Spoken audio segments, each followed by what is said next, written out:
இந்த வீடியோ பார்க்கறதுக்கு முன்னாடி புஷ்பா 2 படத்தை நீங்க பார்த்துருந்தீங்கன்னா இந்த வீடியோவை கண்டினியூ பண்ணுவேன். இல்லைன்னா இந்த வீடியோவை வாட்ச் ஷீட்டில் சேவ் பண்ணி வச்சுட்டு போய் பார்த்துட்டு வாங்க. அதுக்கப்புறம் இந்த படத்துல வர கேரக்டர் மட்டும் தான் நான் வந்து கலாய்ச்சி தவிர அவரோட போஸ்டரை வந்து அங்க கலாய்க்கல. ஏன் ஜோடி முடிஞ்சு போமாப்பா, என்னையும் கொஞ்சம் பார்க்கணுமா இல்லையா? அனைவருக்கும் வணக்கம். வெல்கம் டு சமையல் மந்திரம். இன்னைக்கு வீடியோவில் நம்ம என்ன பார்க்க போறோமோ, சில்லி சீஸ் புஷ்பா ரோஸ்ட் கேள்விப்பட்டிருக்கேன். அது என்னடா ரோஸ்ட்னு கேட்டிங்கன்னு வச்சுக்கோங்க, ரோஸ்ட்டை வந்து ரொம்ப நேரமா அடுப்புல வச்சோன்னு வச்சுக்கோங்க, அது கறி ரோஸ்ட் ஆயிடும். அதனால தான் சில்லி சீஸ் புஷ்பா ரோஸ்ட். இந்த படம் அதே மாதிரி தானே இருக்கு. சரி, இந்த நிகழ்ச்சிக்குள்ள நம்ம போகலாமா? நிகழ்ச்சிக்குள்ள போகிறதுக்கு முன்னாடி உங்ககிட்ட ஒரு விஷயம் சொல்லியே ஆகும். சமையல் மந்திரம் எப்படி சமையல் ஷோ இல்லையோ, அதே மாதிரி இந்த சமையல் மந்திரமும் மூவிங் ஷோ இல்லை.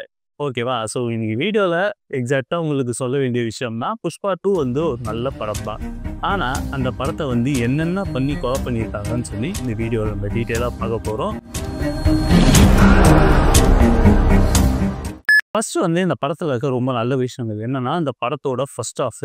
ஏன்னா செகண்ட் ஹாஃப் வந்து நம்ம ரோஸ்ட் பண்ணோம்னா ஒழுங்காக அந்த டோஸ்ட்டை பார்த்தா தான் நம்ம அதுக்கப்புறம் ரோஸ்ட் பண்ண முடியும். ஸோ அதனால ஃபர்ஸ்ட் ஹாஃபோட கதையை வந்து நான் உங்ககிட்ட வந்து சொல்கிறேன். சிக்கந்தர் கேரக்டர் பண்ண பாப்பா, அதுக்கப்புறம் புஷ்பா கேரக்டர் பண்ண அல்லு அர்ஜுன். சிக்கந்தருக்கும் புஷ்பாக்கும் இருக்க கிளாஸ் தான் வந்து இந்த படத்தில் வந்து எடுத்திருக்காம ஒரே கதை கடைசி லைனை மட்டும் கட் பண்ணிட்டு ஒவ்வொரு போட்டு 1000 கோடி பண்ணிருக்காம. இன் பிட்வீன்ல வந்து புஷ்பா பெரிய ஆளா, சிக்கந்தர் பெரிய ஆளா, இவங்க ரெண்டு பேருக்கும் ஈகோக்குள்ள இருக்க ஒரு சீன்ஸ் எல்லாம் வந்து போய்கிட்டு இருப்போம். புதுசா சொல்ல போறியாங்கன்னு பார்த்தா தமிழ் சினிமால நைய புடச்ச கதை. புஷ்பாவோட பொருளை தூக்கி வச்சு நம்ம பாப்பா வச்சு ஃபன் பண்ணுவாரு. சுனிலோட பதவிக்கு தான் புஷ்பா வந்துருவார்ல. புள்ள பூச்சிக்கெல்லாம் கொடுக்கு முளைக்கும்னு நான் என்ன கனவா கண்டேன். ஸோ சுனிலும் வந்து ஃபாஃபாக்கு ஹெல்ப் பண்ணுவார். எப்படியாச்சும் அவனை காலி பண்ணிட்டு நம்ம அந்த இடத்துக்கு வந்துடலான்ற மாதிரி வந்து ஒரு டீலிங் இருக்கும் ஃபாஃபாக்கும் சுனிலுக்கும். ஸோ புஷ்பாவை காலி பண்ணுறதுக்கு என்னென்ன வேலை கும்பிடுமோ அதெல்லாம் வந்து நம்ம ஃபாஃபா வந்து பண்ணிட்டு இருப்பாரு. எனக்கு மொத்தத்துல அந்த குடும்பம் உருப்படாம போனோம், அதான் ஏழாச்சு. அந்த வேலை வந்து ஒரு ஓரமாக போகட்டும். புஷ்பா வந்து நான் என் வேலையை கொஞ்சம் நான் பார்த்துக்கிறேன்னு சொல்லிட்டு நம்ம ஸ்ரீவள்ளி, அதாவது ராஷ்மிகா மந்தனா கூட வந்து நிறைய ரொமான்ஸ் காட்சிகள் வந்து இருக்கும். நீங்க 2 பேர் இருக்கிறதா அதெல்லாம் நான் பாக்குறது இல்லையம்மா. அன்பிட்வீன்ல வந்து சம்மந்தமே இல்லாம ஒரு சாங்கெல்லாம் வரும். சம்பந்தப்படுத்திக்கிட்டேன். திடீர்னு வந்து நம்ம புஷ்பாவுக்கு வந்து இவ்வளோ கட்டை தேவை, எனக்கு எல்லா பேரும் அந்த கட்டையை ரெடி பண்ணுங்கடான்னு சொல்லி நம்ம புஷ்பா வந்து ஆர்டர் போடுறாரு. ஆர்டர் போட்டோன்னே நம்ம ஃபாஃபா வந்து நம்ம புஷ்பா எடுக்கிற ஒவ்வொரு கட்டையா வந்து தடுத்து நிறுத்திக்கிட்டே இருக்காரு. எனக்குன்னே வருவீங்களாடா? ஏன்ட்ட சரசம் பண்றக்கே ஓட்டாப்பே உங்களை பெற்று விடுறாங்களா? சரி, இது வேலைக்கு ஆகாதுன்னு சொல்லி மேப்பி போயிட்டு நான் வந்து கேட்குறேன், நீ ஏன் உனக்கு என்ன பிரச்சனை, உனக்கு சொல்லு, எல்லாத்தையும் பேசிக்கலான்ற மாதிரி வந்து சொன்னோன்னே என்ன வந்து அந்த மாதிரி வந்து நம்ம பாப்பா சொன்னோன்னே அவள் தானே பிரச்சனை, அவரும் கழுதி நிற்கிறாரு. என்னடா அது, என்னடா இருந்துச்சு நீங்கன்ற மாதிரி இந்த டேரக்டர் வந்து ஒரு சில விஷயத்துல வந்து பாராட்டி ஆகலாம். அது எப்படின்னா, ஈக்குவாலிட்டின்னு ஒன்று இருக்கு தெரியுமா? ஃபீமேலுக்கு உண்டி தான் நாங்கள் கிளாமர் தர மாட்டோம், மேலுக்கும் நம்ம கிளாமர் தருவோன்ற மாதிரியான ஒரு சில சீன்ஸ் எல்லாம் வந்து நம்ம சுகுமார் வந்து சூப்பராகவே பண்ணியிருக்காரு. அவருக்கு ஒரு அப்ளாஸ் கொடுத்துருங்கப்பா. ஈக்குவாலிட்டி செம்மையாக மெயின்டைன் பண்ணியிருக்காரு. தேங்க்ஸ்ப்பா. இது பண்ணிக்கிட்டு இருக்கும்போது அவர் என்ன சொல்றாரு, புஷ்பா வந்து உங்ககிட்ட சாரி கேட்டா நீ எல்லாத்தையும் மன்னிச்சிருவியான்னு சொல்லி கேட்பானே. ஓகே, அவ கேட்பானான்ற மாதிரி வந்து ஃபாஃபா கேட்கோன்னே அவன் கேட்பான், அது ஏன் பொறுப்புன்னு சொல்லி நம்ம எம்பி சொல்லிட்டு போறாரு. நான் சொன்னா கேப்பியா மாட்டியா? நீ சொன்ன நான் என்ன கேட்கணும்? ஒரு பார்ட்டி அரேஞ்ச் பண்றாங்க. அந்த பார்ட்டியில வந்து புஷ்பா சாரி கேட்க போறாருன்னு சொல்லி சொல்றாங்க. புஷ்பா வராரு, சாரி கேட்கறாரு, போயிட்டு மறுபடியும் வராரு. ஏன் அதுக்கு என்ன கஷ்டமோ அப்படி போய் திரும்பி வந்தோடனே வந்து நம்ம ஃபாஃபா வந்து ஸ்விம்மிங் பூல்ல தள்ளி விட்டு அந்த ஸ்விம்மிங் பூல்ல வந்து பிஸ் அடிச்சு விட்டுறாரு. யாராவது ஸ்விம்மிங் பூல் வந்துட்டு வெளியே ரெஸ்ட் ரூம் போவாங்களா? நம்ம ஃபாஃபாவும் வந்து காண்டாயிடுறாரு. நீ எப்படி கட்டை எடுக்கிற, நான் பாக்குறேன்டான்னு சொல்லி ஃபாஃபா சவால் விட்டுறேன். அவர் என்ன சொல்றாரு, நான் இந்த டைமுக்கு இத்தனை மணிக்கு தான் நான் கட்டையை எடுத்துட்டு போவேன், இதில் இருந்தால் புடுறா பார்க்கலாம்னு சொல்லி இந்த பேருக்கும் ஒரு கிளாஸில் வந்து இன்டர்வலை விட்டுறாங்க. அவ்வளோ சீக்கிரமாக இன்டர்வல் வந்துச்சான்னு கேட்டால் இன்டர்வல் போனதே தெரில. நான் எவ்வளோ ஸ்பீடாக நரேட் பண்ணேன், அந்த ஸ்பீடுக்கு வந்து இன்டர்வல் வரைக்கும் போச்சுன்னா பார்த்துக்கோங்க. அதுக்கப்புறம் என்னாச்சு நக்கு. இதுக்கப்புறம் தான் வந்து படத்தோட ஆக்சுவலே ஸ்டார்ட் ஆகுது. என்னன்னா, நம்ம ஃபாஃபா வந்து எவ்வளோ பிடிக்க ட்ரை பண்ணுறாரு. பட் வந்து நம்ம அல்லு அர்ஜுன் ஹீரோ எப்படி தோப்பாரு, ஜெயிச்சிட்டாரு, அவ்வளோதான். எப்பவுமே ஹீரோ தான்டா. அந்த கட்டையெல்லாம் வந்து எங்க அமைச்சிருக்காருன்னா அவர் தமிழ்நாட்டுக்கு அமைச்சிருக்காரு. இதெல்லாம் யாரா உன்கிட்ட கேட்டா? இது ஏன்டா இப்போ சம்மந்தமே இல்லாமல் நீ என்கிட்ட சொல்லிட்டு இருக்கேன்னு சொல்லி நீங்கள் கேட்டிங்கன்னா, இது வந்து ஒரு படத்தோட கனெக்ட் வந்து லாஸ்ட்டாக வரும். ஸோ அதனால தான் இப்போயே உங்ககிட்ட நான் சொல்கிறேன். ஏதோ கருண வாசம் வருதுல்ல, ஏதோ ஸ்டார்ட் ஆயிடுச்சு. இன் பிட்வீனில் ஒரு சீனு இந்த கிளாஸ் எல்லாம் முடித்தோன்னா ஒரு சீனு கோயிலில் வந்து திருவிழா நடக்குது. பெரிய செட்டு, பிரம்மாண்டமான செட்டு போட்டுருக்காங்க. ஓகேவா, அந்த செட்டு ஆர்ட் டைரக்டருக்குலாம் வந்து சூப்பராக பாராட்டியே ஆகணும். இப்போது செட்டு போட்டோன்னே கோயிலுக்கு போகிறாங்க. கோயிலுக்கு போனோன்னே ராஷ்மிகா வந்து ப்ரெக்னென்ட் ஆகிட்டாங்கன்னு சொல்கிறாங்க. கோயிலில் வந்து ப்ரெக்னென்ட் ஆகிட்டா என்ன சொல்லுவாங்க நீங்களே சொல்லுங்கள். ஒரு கிழவி இன்னத்தின்மா சொல்லுது, புஷ்பா சாகசம் பண்ணாலும் அதில் குழந்தை உண்டாயிடுச்சு. சரி ஓகேன்னு சொல்லிட்டு திடீர்னு பார்த்தா புஷ்பா வருவாங்க. எங்கப்பா புஷ்பான்னு சொல்லி கேட்டா, அவர் வந்து ஒரு சாமி கெட்டப் போட்டு சாமி சாங்க்கு வந்து டான்ஸ் ஆடிக்கிட்டு இருக்காரு. அந்த கெட்டப் வந்து நீங்கள் பார்த்துருக்கீங்க, நிறைய போஸ்டர்ஸ்லேயே வந்துச்சு. ஓகேவா, அந்த கெட்டப்பில் வந்து அவர் டான்ஸ் ஆடிக்கிட்டு இருக்கும்போது ராஷ்மிகா வந்து கிட்ட ஏன் அப்படி ஆடுற, உனக்கு என்னையா வேணும்னு சொல்லி கேட்டோன்னே, எனக்கு வந்து பொன் குழந்தை பிறக்கணும், ஏன்னா பையன்னா நீ அவனுக்கு பிறக்கல இவனுக்கு பிறக்கல அந்த ஃபர்ஸ்ட் சீன் கான்ட்ரவர்சிஸ் இருக்கும், அந்த சீன்ஸோட கான்ட்ரவர்சிஸ் வந்து இருக்கும்.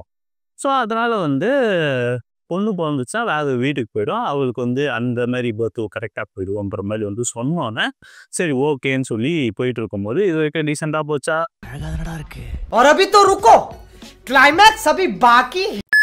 ஓகே, கோயில் செட்டு நல்லா இருந்துச்சு, சீனை முடிச்சுட்டாங்க சொல்லி பார்த்தா ப்ரொடியூசர் வந்து என்ன சொல்லிட்டாரு, அவ்வளோதான் அந்த செட்டு சீனா, அடே எவ்வளோ கோடி ரூபா கூட்டு செட்டு போட்டிருக்கேன், இப்போ ஒரு 2 சீனுக்கு அவ்வளோ கோடி ரூபா செலவு பண்ணியிருக்கேன்னா நல்ல முடியாது, ஒரு சீனே வந்து லென்த் ஆயிலுன்னு சொல்லி ப்ரொடியூசர் பட்ஜெட் வந்து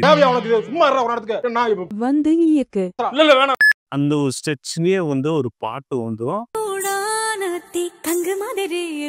அந்த பாட்டு வந்துச்சு. அதுக்கப்புறம் வந்து ஒரு ரவுடி கேங் வந்து பொண்ணுங்கிட்ட வந்து தப்பா நடக்கிறாங்க. பரம்பரை இதே பொரிய வைக்கிறீங்களே, இன்னுமாடா நமக்கு போகாம இருக்குது, இன்னுமாடா வந்து பொண்ணுங்க ஈப்டேசிங் பண்ணிட்டு இருக்காங்க சினிமாலன்ற மாதிரியான ஒரு திங்கிங் தான் வந்து எனக்கு இருக்கு. ஓகேவா, ஸோ பொண்ணுகிட்ட வந்து வம்புலுக்குறாங்க. அது யாருன்னா சஸ்பாட்ல பார்த்துருப்பீங்கல்ல, புஷ்பாவோட அப்பாவோட ஃபர்ஸ்ட் ஒய்ஃபோட பசங்க, அந்த பொண்ணு தேன்மொழி கூட ஓகேவா, அவரோட பொண்ணுங்கிட்ட வந்து தப்பா வந்து நடந்துப்பாம நம்ம புஷ்பா வந்து ஏன் பொண்ணுன்னு சொல்லி அவர் அடிச்சு அந்த பசங்களை தும்சம் பண்ணிட்டு அவர் நின்றுட்டு இருக்கும் போது அவங்களோட அண்ணன் வந்து வந்துட்டு நீலாம் வந்து என் ஃபேமிலியே கிடையாது, ஏதாச்சும் பண்ணி என் ஃபேமிலி கூட சேரலாம் பார்க்குறியான்ற மாதிரி வந்து கேட்டோன்னே ராஷ்மிகா வந்து ஒரு பேசுகிறாங்க, ஒரு 10 பக்கத்துக்கு வந்து பேசுன்னு பேசுகிறாங்க. தெரியுமா பில்கேட்ஸ் எப்படி பணக்காரனா, சீரோஜ் எப்படி ஐபோன் கண்டுபிடிச்சா. நான் இந்த சீன் முடிச்சோன்னா ஒன்று சேர்ந்துருவாங்கன்னு நினச்சேன், சேரலை. இப்போ நல்ல வேலை சேரல, சேர்ந்து கூட இன்னும் 10 பக்கத்துக்கு பேசுவாங்க, வேணா விடுங்கன்னு சொல்லிட்டு இந்த சைடு இருந்து வந்தோடனே இதுக்கப்புறம் ஒரு இன்ட்ரெஸ்டான ஒரு சீன் இருந்துச்சு. அதாவது என்ன, அது வந்து தமிழ்நாட்டுக்கு வந்து அந்த கட்டை போயிடுச்சு. ஓகேவா, அங்கே இருக்க சீஃப் மினிஸ்டர் வந்து ட்ரிகர் பண்ணிப்பான். சிக்கந்தர் என்ன ட்ரிகர் பண்ணுவாருன்னா, அங்கே கட்டை இருக்குது, தமிழ்நாட்டில் கட்டை இருக்குது, அந்த கட்டை வந்து ஸ்ரீலங்காவுக்கு போயிடுச்சுன்னா அவங்க சிஎம் பதவி பறிச்சுட்டு புஷ்பாவுக்கு தெரிஞ்ச ஆளை வந்து சிஎம்மாக வச்சிருவாரு. ஸோ தமிழ்நாடு சிஎம் கிட்ட பேசி எனக்கு வந்து போகிறதுக்கு பர்மிஷன் வாங்கி தாங்கன்னு சொன்னோன்னா பர்மிஷன் வாங்கி தந்துடுறாங்க. எங்கே இருக்குன்னா ராமேஸ்வரத்தில் இருக்குது, ஆனால் அது காசிமேடு. நான் ஃபிக்ஸ் ஆகிட்டேன், அது காசிமேடுன்னு சொல்லி ஃபிக்ஸ் ஆகிட்டேன். ஓகேவா, அந்த மைண்ட் செட்லேயே நான் படம் பார்த்துருந்ததுனால என்ன ஆச்சுன்னு தெரில. என்ன 18 கிலோமீட்டர் தான் ஸ்ரீலங்கான்றாங்க, சென்னையிலேருந்து ஸ்ரீலங்கா 18 கிலோமீட்டரான்னு வந்து நான் யோசிச்சுன்னு இருந்தேன். சரி ஓகே, இது ராமேஸ்வரம்னு சொன்னாங்கன்னு சொல்லி ஃபிக்ஸ் ஆகிட்டேன். ஓகேவா, அந்த கட்டையை எடுத்துக்கிட்டு வந்து ஸ்ரீலங்காவுக்கு வந்து போய்கிட்டு இருக்காம நம்ம சிக்கந்தரும் வந்து தோத்திக்கிட்டே வந்துகிட்டு இருக்காரு. அவர் தோத்திக்கிட்டு வந்துட்டு இருக்கும்போது ஒரு கட்டத்துக்கு தாண்டி அவங்க போட்டு போயிடுது. அதுன்னா அந்த கட்டையை வச்சிருக்க போட்டு போயிடுது. ஓகேவா, போட்டு போயிடுது. ஆனால் இவங்க வந்து போட்டு நின்றுது. ஏன் நின்றுச்சுன்னா அது இன்டர்நேஷ்னல் பார்டர்ஸு சொல்கிறேன். ஃபாஃபா என்ன சொல்கிறேன், அதெல்லாம் நான் பார்த்துக்கிறேன் நீங்கள் போங்கன்னு சொல்லி சொல்கிறாங்க. ஃபாஃபா போனோன்னே கரெக்டாக ஸ்ரீலங்கா பார்டர்லேருந்து சுடுறாங்க. இது வந்து இன்டர்நேஷ்னல் பார்டர், நீங்கள் யாரும் தொடக்கூடாது. இங்கே எனக்கு போட்டிருக்காதுவும் ஓகேவா, இங்கெல்லாம் சின்னதாக கொஞ்சம் தூரத்துக்கு போனாலே பிடிச்சி உள்ளே வச்சிடறாங்க. ஏன் இன்னைக்கு கூட 2 ஃபிஷர்மேன்ஸை பிடிச்சி ஸ்ரீலங்கா உள்ள வச்சிட்டாங்க. இந்த மாதிரி போட்டெல்லாம் வந்து அலோவ் பண்றாங்க. தம்பி, ஒரு மனுஷன் போய் பேசலாம், ஆனா ஏக்கர் கணக்கில் எல்லாம் பேசக்கூடாது. இதெல்லாம் முடிச்சுட்டு நம்ம சிக்கந்தர் வந்து ஜூம் பண்ணுவார். ஜூம் பண்ணும்போது இங்க தனியா புஷ்பா வந்து தெரியாது. அவர் இப்படி பண்றாரு அப்படி பண்றாரு. நம்ம சிக்கந்தர் வந்து காண்டாறாரு. காண்டானோன்னு இது வேலைக்கு ஆகாதுன்னு சொல்லி ஸோ இதோட வந்து சிக்கந்தர் கேரக்டர் முடிஞ்சு போச்சு.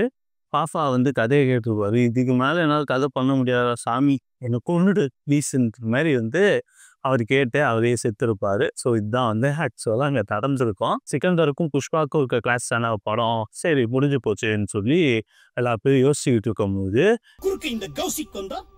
எப்படி ஃபர்ஸ்ட் பார்ட்டில் வந்து மெயின் கேரக்டர் முடிஞ்ச அப்புறம் திடீர்னு ஒரு சப் கேரக்டர் கொண்டு வந்து அதை வந்து த்ரீக்கு வந்து கண்டினியூ பண்ணாங்களோ அதே மாதிரி ஒரு பார்ட் த்ரீக்கு ஒரு கண்டினியூஷனுக்காக ஒரு 1/2 மணி நேரம்